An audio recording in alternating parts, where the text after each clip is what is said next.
It shall never be well with them. For them to do my son like this. Yes, sir. Hit my son like this. My God will not forgive them. The God I'm serving will bring judgment upon them. Will bring judgment upon them in their generation. It shall never be well with them. Because this is Heart of evil. So this story is currently making headlines, and I have a lot to say about it because we've been here before, and I will try my best to be concise as possible so that you will get the message I'm trying to pass. Alright, so for those of you who don't know what is happening, this is 12 years old Sylvester Oromoni, a student of Dowen College, Lekki, Lagos, who was taken home from school by his family due to the fact that he wasn't feeling fine, only for his situation to get worse as he receives treatment in another hospital outside of school. Now, according to the school Dowen College, they claimed the boy was in class when all of a sudden he was brought to the sick bay by his friends as he complained of having pains in his hips. It was said that he sustained an injury after playing football, and that was it. However, when the boy was dealing with his pains in the hospital at home with his family, he opened up to them, telling them that he did not sustain the injury from football and that he was bullied, beaten by a group of boys in his school who wanted to initiate him into joining a cult. This was said by his uncle. He was the one who made this post that went viral, that has turned into this mayhem now that we all can see. The uncle said that right before he died, yes, sadly he died eventually. It was said that before he died, he told the uncle of the people who were bullying him or who tried to initiate him into joining a cult, that it was his refusal to join the cult that prompted them to beat him and also give him a substance to drink. In the light of these allegations making rounds in social media, the school responded, denying such a thing ever happened in their school. They maintained the narrative that the boy had gone to play football and had injured from the football he went to play, and he was brought to the sick bay by his friends. And in their statement, listen to this part. They said when the nurses or doctors in their sick bay examined him and treated him with some drugs and massages, the boy felt a bit better. This was what was said in the school's statement. And this is what you should expect from institutions. They will not take responsibility, and they will always want to make it look like the child was in good condition before he or she left the school. They did the same thing to Karen Hapok. Remember the Karen Hapok story? If you have been following my page for a long time, you would know what happened to Karen Hapok. It's just similar to this. Karen Hapok was the girl from Premier Academy in Abuja who died 2 days after being taken away from school by her mother, only for the mother and the doctors in the hospital outside of school to discover that a condom was left inside this girl for weeks, which meant that she had been abused in school. And when the story came out, what was the school's response? The same thing. Karen Hapok was in good condition before she left the school. Exactly what Dowen College is trying to say about Sylvester. He felt a bit better.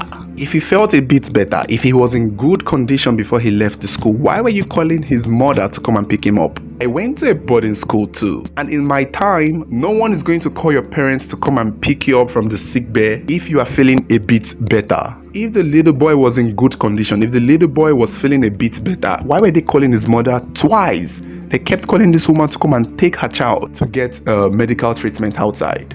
The school knew that this boy was going to deteriorate. They knew that this boy's condition is going to be bad. That was why they kept calling the mother to come and take him.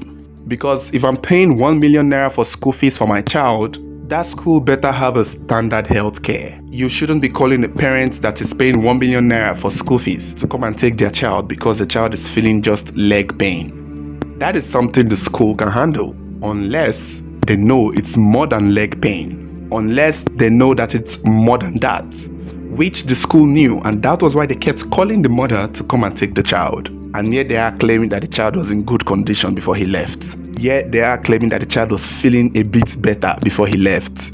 These institutions will not take responsibilities. They don't want to. I just pray that the family of Sylvester are able to get justice for their son. Because if that school has cultism in it, the school needs to be shut down. Parents who have kids in that school need to withdraw their kids from that school because they need to investigate the school. the school needs to be investigated. Even a blind person can see that they are trying to cover up something. My biggest fear with this case is the fact that it's probably just going to be one of those stories. And I can bet you that the school already have their lawyers on ground. They have their case prepared. At this point, the school is 5 steps ahead.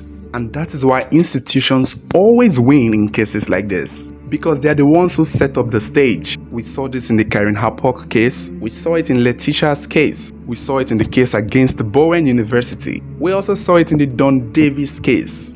But the unique thing with the Don Davis case, which I think many families can learn from, is the fact that this woman was ahead of the school. And I think that is what many parents should do.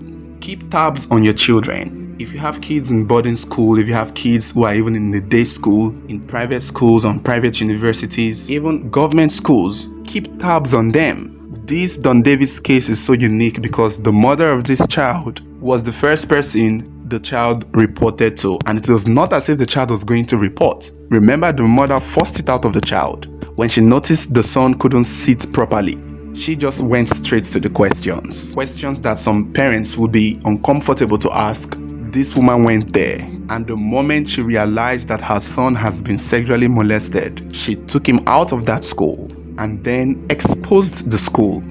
If Don Davis had gone to report to the school authority that he was being sexually molested and that is affecting his health, the school would have tried to silence him. And I think that was what they did with Sylvester. I don't know what they gave him that began affecting his mouth and his speech, but it was clear that someone was trying to keep him quiet. Someone was trying to shut him up. Who knows, they might have injected him before he left the school for something to, deteriorate his speech, to make him not be able to talk. Because I don't know how someone can complain about leg pain after playing football and it affects their speech. I don't know how that connects. I believe they were trying to silence him. You don't know how far an institution can go to cover up their tracks. The school Don Davis was sexually abused in was a deeper life school, headed under the grounds of religion. The school where you take your child to and you feel relaxed because you think God is in control. It is that same school that went to the hospital where Don Davis was admitted, secretly sneaked into the boy's room to inject him.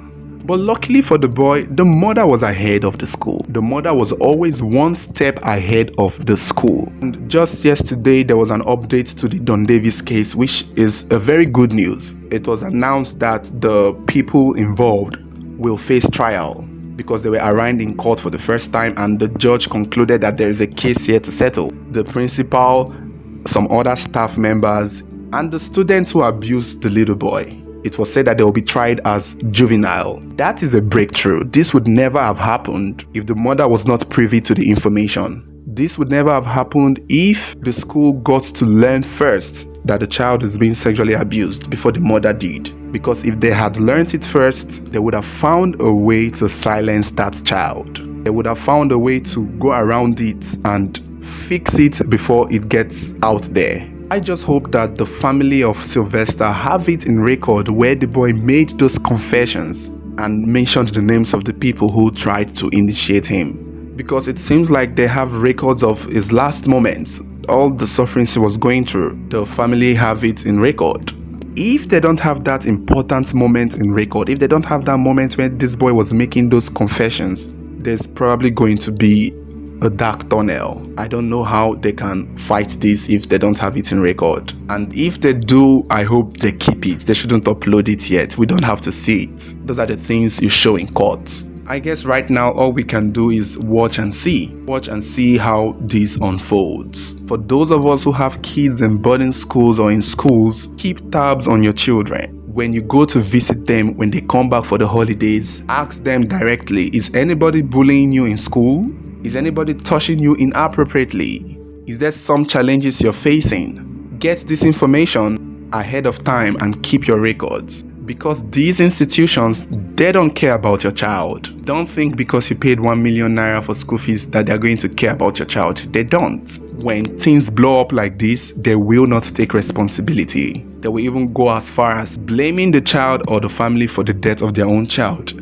They will do anything to cover up their tracks, even if it means trying to silence your own child. Because I believe this Sylvester's case of cultism initiation did not just happen one day. This is something that might have been happening over a long period of time. Maybe the child have had opportunity to tell his parents of that experience, but maybe the avenue never presented itself. Because which parents go around asking their children, is anybody initiating you in school? You won't expect that in a school you're paying 1 million naira, but apparently this is happening. You can see that it's happening. We always say it's only government schools and federal schools that these things happen. But check out, we are seeing it now in a big private school where they pay 1 million naira. We are also seeing how the school is reacting to it. Your 1 million naira don't mean shit to them. When it comes down to these kinds of cases, they will fight you.